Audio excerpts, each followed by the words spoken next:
On the world map, Qatar may look like a small country, but its wealth rivals that of some of the largest nations. Once its economy depended on camels and pearl divers, but today it is the world's largest exporter of liquefied natural gas. This gas completely transformed Qatar's fortunes, so much so that the average citizen now possesses wealth worth millions of dollars. But how did this tiny patch of desert turn into one of the world's most powerful and richest gas-powered wealth machines? Let's know that tremendous story of Qatar from the beginning, and know how Qatar became the world's most mysterious and powerful gas-powered wealth machine. Chapter 1. History: Qatar before oil. The history of Qatar is very old and famous in the Arab world. Till the 8th century, this place was known for the trade of pearls and precious stones. In 1783, Bahrain's ruling Al Khalifa dynasty annexed both Bahrain and Qatar. After this area was sometimes under the influence of the Nawabs of Saudi Arabia and sometimes the Turkish Empire. Qatar was Britain's protectorate from 1916 to 1971, and on 3 September 1971, Britain declared it an independent country. At that time, oil had not been discovered in Qatar, so the economy here was dependent on fishing and pearl trade. Political power was held by the Al Thani family, and their rule was run with the cooperation of Britain. Chapter 2. Oil Exploration and Freedom. In 1935, the British company Qatar Petroleum got the right to find oil for 75 years, and in 1940, oil was found in the Dukhan area of southwest Qatar. The discovery proved to be a complete game-changer for Qatar. The export of oil strengthened the country's economy. Until independence in 1971, the income from oil was diverted to infrastructure development under the leadership of the Al Thani family. On 3 September 1971, Qatar became an independent country from British control. At that time, its population was small, but the earnings from oil strengthened its economic foundation. Chapter 3. Natural gas. Exploring the North Zone. Natural gas was the biggest breakthrough in Qatar's fortunes after oil. In 1971, the world's largest North gas field was found in the sea near the border of Qatar and Iran. Initially, it was estimated to contain about 4.6 trillion cubic meters of gas, but later studies have found that more than 2,000 trillion cubic feet of gas is present here. This huge reserves propelled Qatar to the top of the world's energy export map. Chapter 4. LNG Infrastructure and Export Expansion. Qatar built large-scale LNG plants in Ras Laffan to convert its gas into liquid form to sell around the world. The 7th LNG production plant started up in 2011, bringing the annual production capacity to 3.75 trillion cubic feet. At the time, Qatar was producing around 77 million tons of LNG every year. The target now is to increase it to 142 million tons by 2030. Today, Qatar is one of the world's largest LNG exporters. It accounted for about 18.8% of global LNG exports in 2024 and ranks third after the US and Australia. Chapter 5. Economic Growth, GDP, Income, and Prosperity. Natural gas exports pushed Qatar's economy to record-breaking highs. According to the IMF and World Bank, Qatar's total GDP in 2025 was around $222.8 billion, while the average annual income per citizen was around $71,650. If you look at the purchasing power basis, this figure reaches $121,610, making Qatar fourth in the world. Not only that, Qatar has the world's third largest natural gas reserves. Because of this, it is counted among the top countries not only in energy exports, but also in overall economic strength. Due to its small population, every person has immense wealth here, which is more than neighboring countries like UAE, Kuwait, and Saudi Arabia. Chapter 6. Sovereign Wealth Funds and Global Investments. Qatar has invested a portion of its large revenues from oil and gas for future economic security. For this, a sovereign wealth fund named Qatar Investment Authority was created, which had assets of around $557 billion by August 2025. The Qatar Investment Authority has invested in many of the world's largest companies and projects. For example, in 2013, Qatar had investments of around $30 billion in the UK, 10 billion euros in France, and 5 billion euros in Germany. Qatar acquired a 12.7% stake in Britain's Barclays Bank and about a 17% stake in Germany's Volkswagen Group. In 2010, a company of Qatar Investment Authority also bought the famous Harrods department store in London.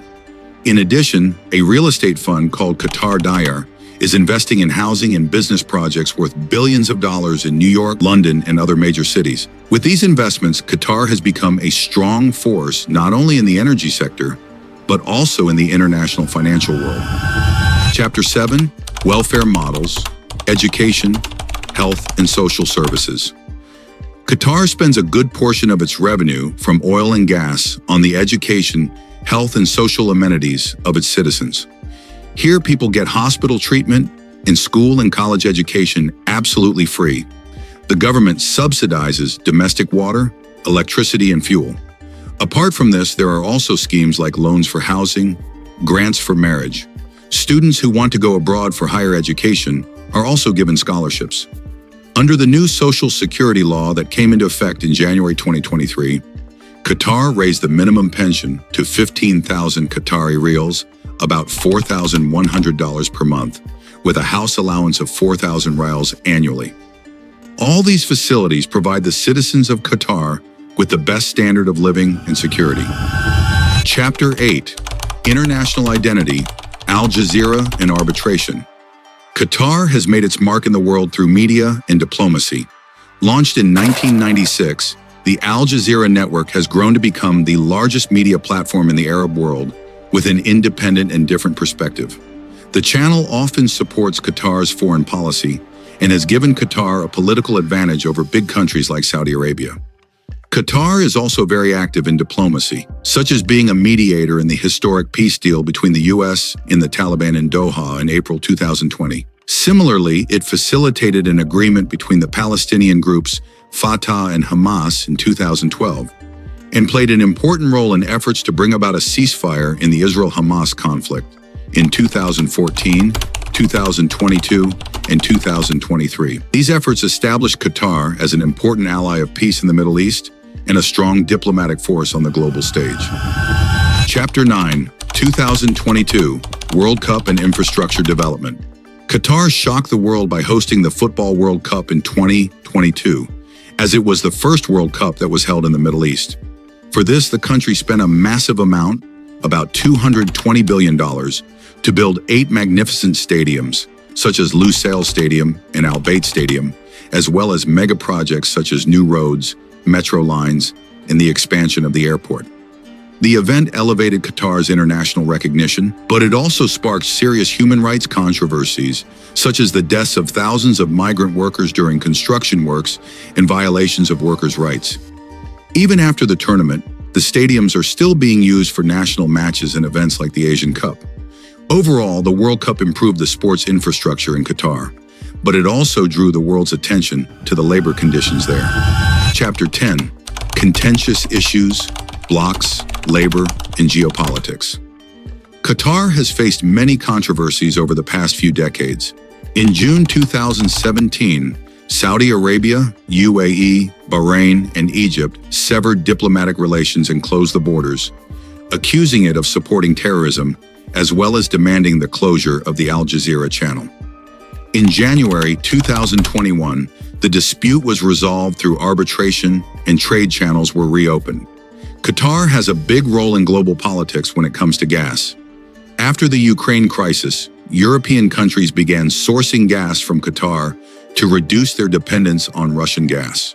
For example, in 2022, Germany signed an agreement to buy 2 million tons of LNG every year from Qatar, and Qatar sent about 12 to 14% of Europe's LNG needs in wartime, i.e. 37.1 million tons.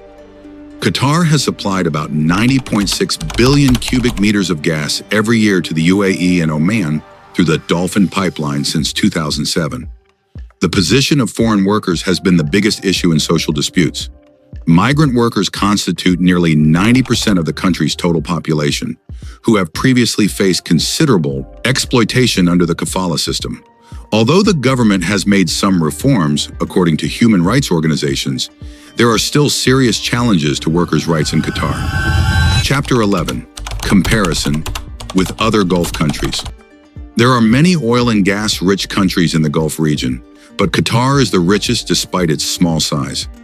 Compared to neighboring countries, Qatar's per capita income is about $71,166, which is significantly higher than the UAE, Kuwait, and Saudi Arabia. Qatar lags behind Saudi Arabia and the UAE in terms of total GDP, but due to its small population, wealth is more distributed among the people, which leads to a very high average income.